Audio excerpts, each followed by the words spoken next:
6월 15일 수요일의 아침입니다. 오늘도 새날을 허락하신 하나님께 감사하며 우리 말씀 앞으로 나아가시겠습니다. 오늘부터 룻기 1장을 함께 보게 됩니다. 룻기 1장 말씀을 함께 보도록 하겠습니다.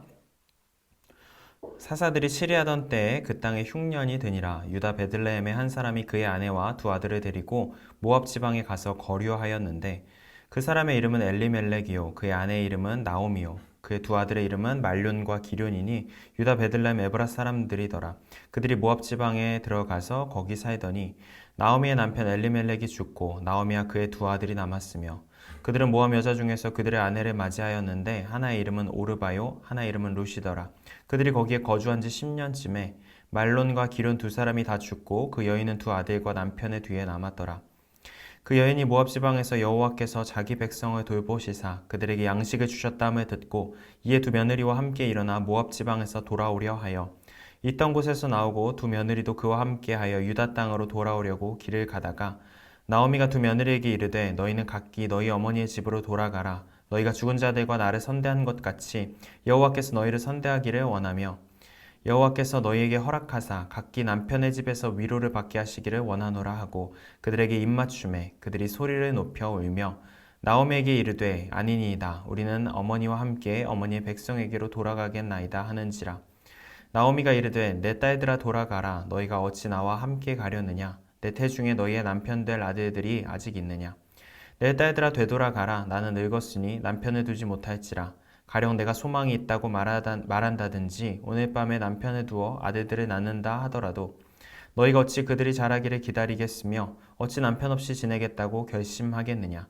내 딸들아 그렇지 아니하니라. 여호와의 손이 나를 치셨으므로 나는 너희로 말미암아 더욱 마음이 아프도다 하매 그들이 소리를 높여 다시 울더니 오르바는 그의 시어머니에게 입맞추되 룻은 그를 붙쫓았더라.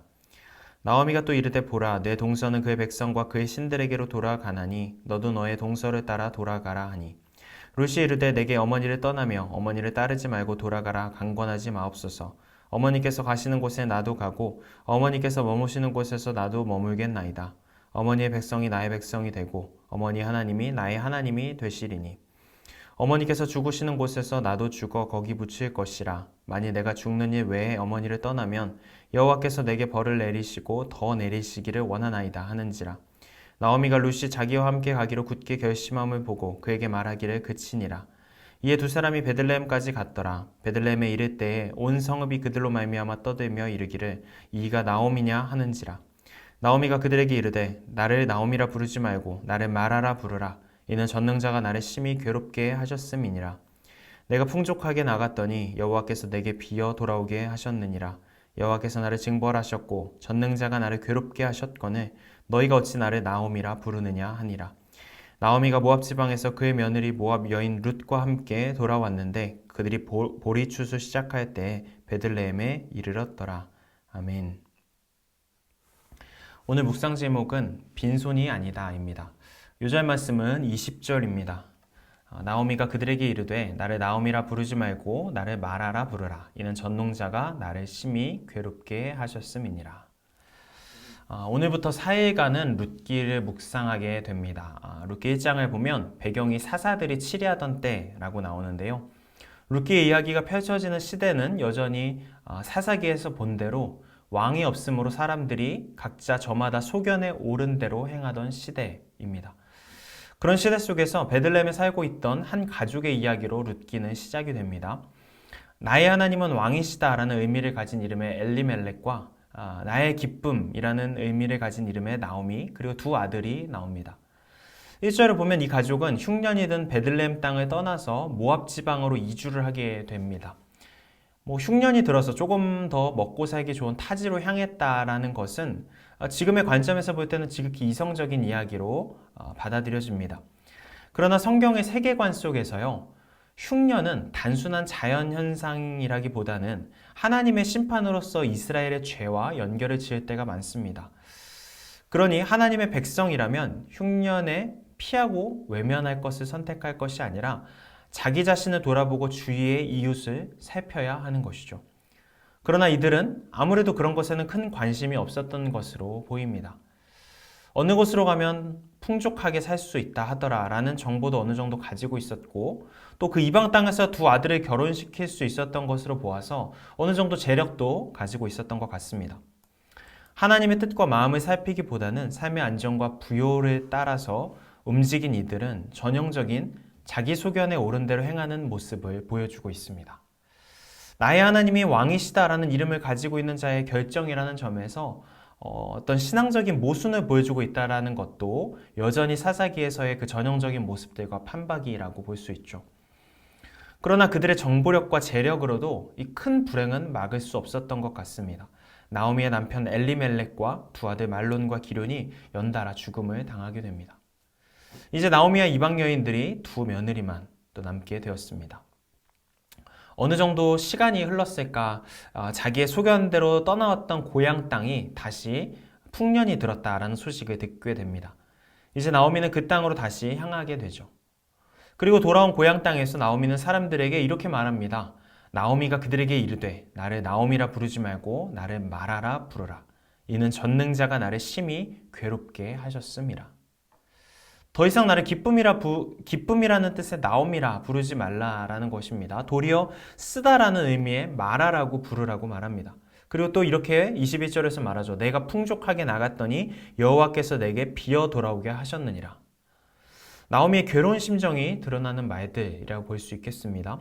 그런데 사실 이 나오미의 말들을 자세히 살펴보시면 나오미가 중대한 착각을 하고 있다는 것을 알 수 있습니다. 첫 번째로 20절에 나오미는 전능자가 나를 심히 괴롭게 하셨다라고 말하는데요. 21절에 여호와께서 나를 징벌하셨고 또 나를 괴롭게 하셨다라고 말하죠. 그러나 엄밀히 말해서 이 모든 시작은 나오미가 자기의 소견에 옳은 대로 베들레헴을 떠났기에 비롯된 일입니다. 기회를 쫓아 풍요를 쫓아 자신의 소견에 옳은 대로 떠났던 나오미는 불행이 닥치자 하나님이 자신에게 벌을 준 것이라고 말합니다. 일종의 자기 당착적인 신앙의 모습을 보여주고 있죠. 두 번째로 나오미는 내가 풍족하게 나갔으나 여호와께서 비어 돌아오게 하셨다라고 말합니다.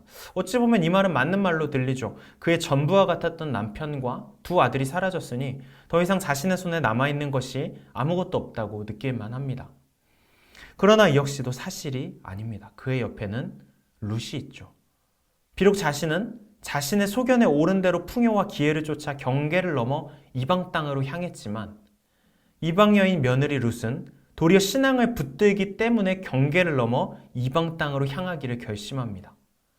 룻의 입장에서 여호와 하나님은 이방 민족의 신입니다. 그럼에도 그 신앙을 자신의 신앙으로 그 여호와 하나님을 자신의 하나님으로 받아들이기로 결단한 룻은 괴로움에 빠진 어머니의 공경을 자신의 아픔으로 끌어안는 믿음을 보여주고 있습니다.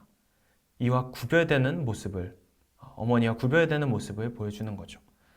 앞으로 펼쳐지는 룻기의 이야기에서 나오겠지만 그의 며느리 룻은 마라와 같은 자신의 쓰디쓴 삶을 놀랍게도 기쁨으로 바꾸어주는 인물이다라는 것이 나타납니다. 이런 룻이 나오미의 그녀의 곁에 있으니 나오미는 결코 빈손이다라고 말할 수 없는 것이죠. 1장에서 나타나는 나오미의 이야기는요, 우리들의 이야기이기도 한 것 같습니다. 정직하게 고백해서 우리도 대부분의 순간 나오미와 같이 나의 소견에 옳은 대로 행하며 살아갑니다. 나의 선택으로 인해 벌어지는 예기치 못한 고난과 불행에 대해서 갑자기 하나님 탓을 하기도 하죠.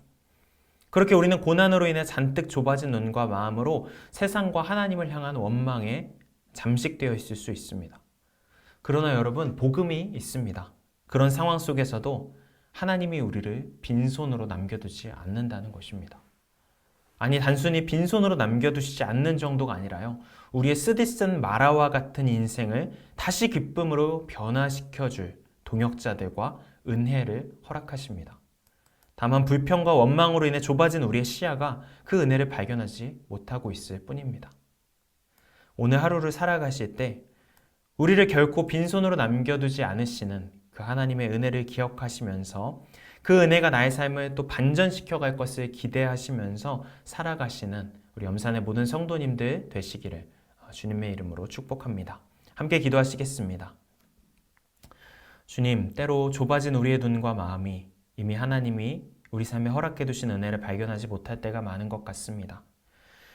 내 삶이 너무 쓰다고 느껴지는 그 순간에도 결코 우리가 빈손이 아님을 깨닫게 하시고 나의 삶에 허락하신 은혜가 내 삶을 반전시킬 것을 기대하며 살아낼 수 있는 믿음을 허락하여 주시옵소서. 예수님의 이름으로 기도드립니다. 아멘. 하늘에 계신 우리 아버지, 아버지의 이름을 거룩하게 하시며 아버지의 나라가 오게 하시며 아버지의 뜻이 하늘에서와 같이 땅에서도 이루어지게 하소서. 오늘 우리에게 일용할 양식을 주시고 우리가 우리에게 잘못한 사람을 용서하여 준 것 같이 우리 죄를 용서하여 주시고 우리를 시험에 빠지지 않게 하시고 악에서 구하소서. 나라와 권능과 영광이 영원히 아버지의 것입니다. 아멘. 우리 오늘 이 하루를 주님께 맡기며 함께 기도하시겠습니다.